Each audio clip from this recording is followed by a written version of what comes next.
Commissioner McCoy?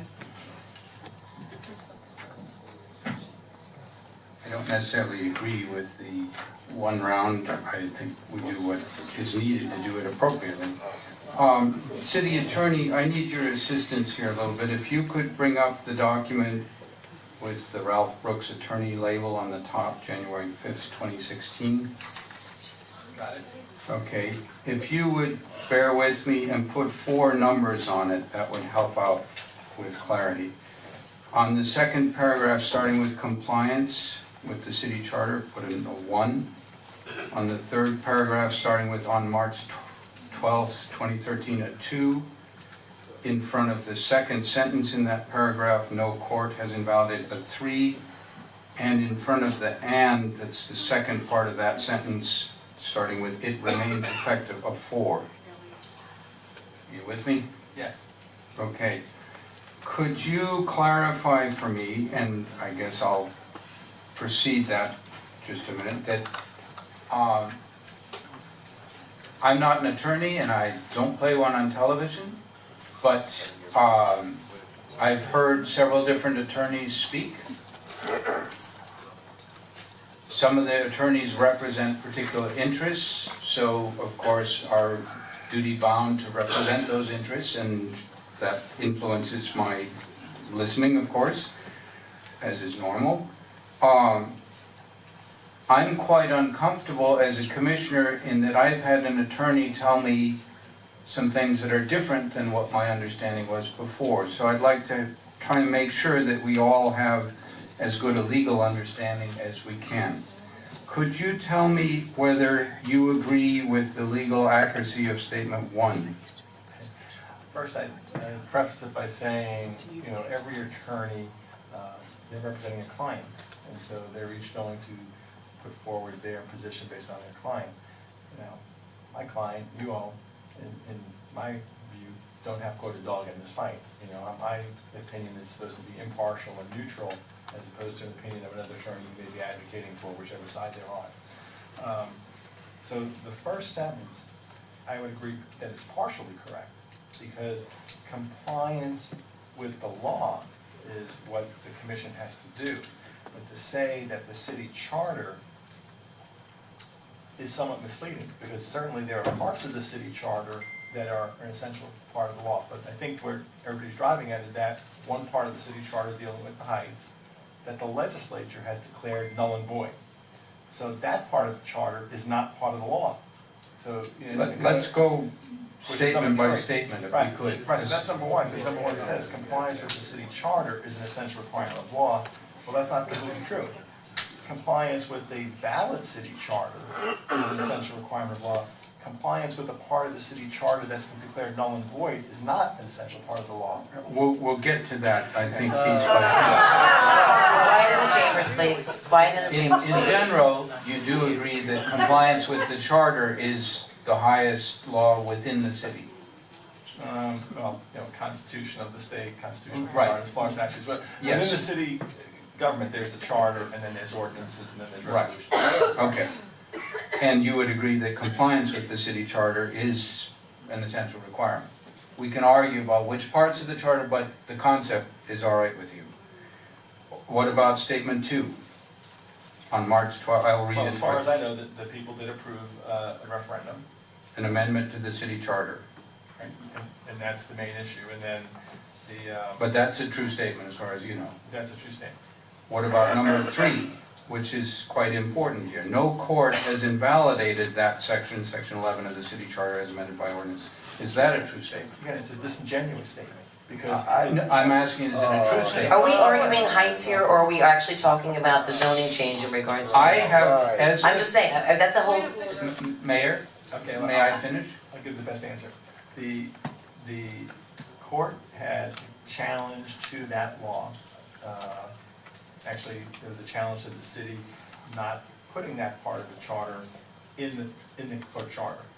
What happened was, Ms. Decker had an attorney, Ralph Brooks, who filed a lawsuit that said that the city should be compelled to put that section, called the height limit section, into the charter. Because the city had not done that, the clerk didn't send it, and they filed a petition with the court to force the clerk to send it to the state to make it part of the charter. The clerk did not do that based on the state law. So that lawsuit sought to have the city compelled to put that in there. We filed the motion to dismiss, arguing that that provision of the charter, the height provision, was declared null and void by the legislature. Before the court ruled on that, Ms. Decker and her lawyer voluntarily dismissed that case. So that case has been dismissed. Now, as a member of the public said, someone could always refile a lawsuit, but that lawsuit was dismissed over 2 years ago at this point, and that was the heart of that lawsuit, was that that part of the provision was valid. Can I come back to the statement, which is, no court has invalidated section 11 of the city charter? Is that a true statement? I would say it's a disingenuous statement, because a court was considering the issue, and then they withdrew it, but the legislature said that it was invalid. Well, the legislature didn't say anything about our particular amendment. They wrote some rules, Right. but they haven't said anything. A court could interpret the state legislature and decide that our amendment was invalidated. That has not in fact happened, is that correct? There was never a court decision one way or the other. Okay, thank you. Is it true, and I didn't know this and didn't put it in there, but is it true that referenda in general are self-actuating regardless of whether they're filed anywhere or not? That, is it not true that referenda, once they are passed and the vote is certified that it's all proper and legal, that they become effective? I believe it even may even say it in the stuff. Yeah, I don't recall off the top of my head. I remember that argument from 2-3 years ago. I don't remember that issue. Obviously, it was important enough for the plaintiffs to try to compel us to put it in state law that they must have thought that it had to have that next step. But I don't know the answer to that sitting here. Fair enough. We're in the middle of a quasi-judicial hearing on this item on the agenda. Can we move back to the item on the agenda and not argue the Heights referendum? Madam Mayor, with all due respect, I have a duty as a commissioner to act to the best of my knowledge in agreement with the law.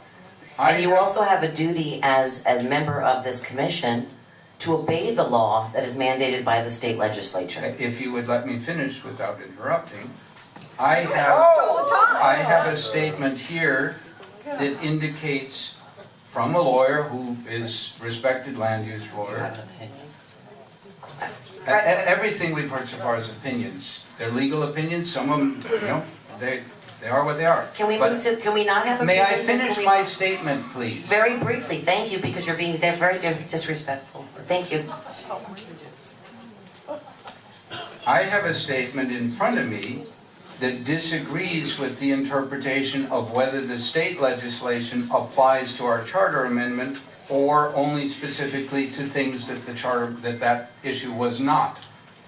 I have a statement that said it applies to plan amendments or development orders, neither of which the referendum was. It was a charter amendment. So my legal understanding, as best as I can make out, not being a lawyer, but with the information I have available, is that the charter is highly relevant to this, that it is in effect, no court has invalidated it, and I would be in fact voting to disobey the laws of the city that I've sworn to uphold. I will not do that. Okay, thank you very much. Any other comments? Call the motion. I got one question. We've got the motion, someone just called the motion. Okay. Madam Mayor, we don't have a motion on the floor. Motion to approve. Do I have a second? Second. Second. All those in favor? Aye. Aye. All those opposed? Nay. Aye. Motion carries 3-2.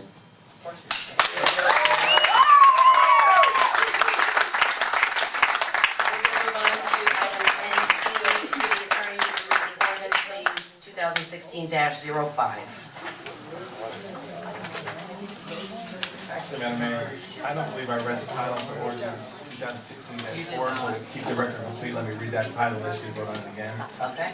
Ordinance number 2016-04, the city of Lake Forest, changing the zoning of the property described in Exhibit A from the city zoning and medium density multi-family residential MF30 to the city of Lake Forest zoning downtown DT, providing conflicting orders to repeal, providing severance, and providing an effective date.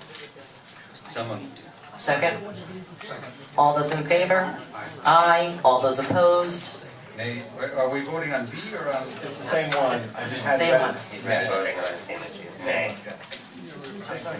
I just want to make the record. Nay. Okay, motion passes 3-2.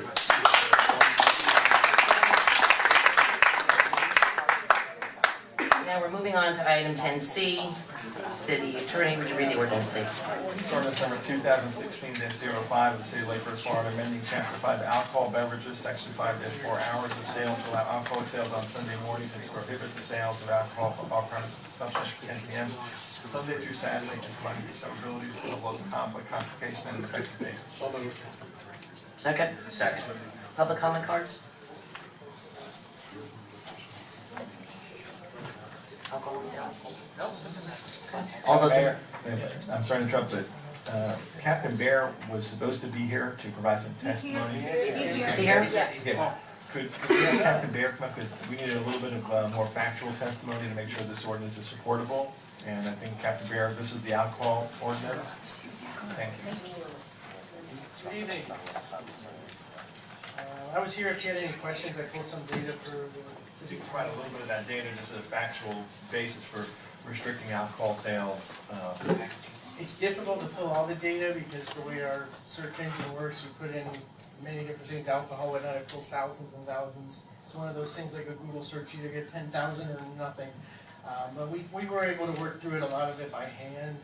The biggest statistic I pulled out of it, besides my personal experience of making hundreds of, if not thousands of building containers over 20 years in the city, robberies, 36.11% of robbery reports from 10 p.m. to 6 a.m. will involve alcohol. And that was immediately based on my experience, what I thought would help the most. A lot of our robbery victims are somewhat intoxicated or coming to or from buying beer, a quick market or whatnot. So that would, if I could reduce my robberies even half that, I'd be thrilled. But 36% result in reduction of robberies would be outstanding. Robberies was by far our biggest problem last year, crime-wise. So that's the biggest one. It should also help with DUIs and a lot of assaults and batteries as well. 64 DUIs were made in this